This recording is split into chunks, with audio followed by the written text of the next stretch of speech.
Meron na. So yan, pag meron na kayong ganon, if ever pala rin kami, no, ang Team Kaya This, kayo ang magiging priority natin. Mabilis na mag-request, dun pa lang sa card, pwede na kayo online mag-request. Okay po ba yung ganun serbisyo? Kami hindi kami nangangako kasi mahirap mangako, ang dami na nangako sa inyo eh. Tama po ba? Kami gagawa.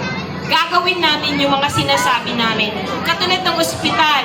Sabi nyo, sabihin nyo si Ate Sara, 2 years lang daw, tapos na yung ospital.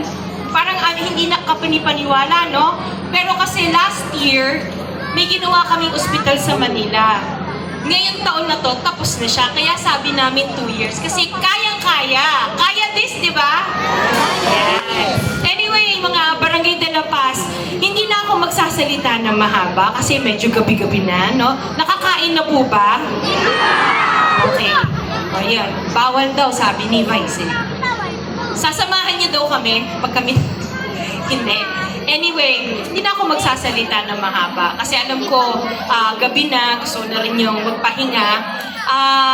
Kasi sabi ni Kuya Curly sa akin, yung aking better half pala, sorry, asawa ko, na ang mga empleyado namin sa St. Gerard Construction, sila yung naging hangin sa ilalim ng pakpak namin para makalipad kami na mataas. No? Maaari po ba, Barangay de la Paz, samahan nyo kami sa laban na to na kayo maging hangin sa ilalim ng pakpak ng Team Kaya This?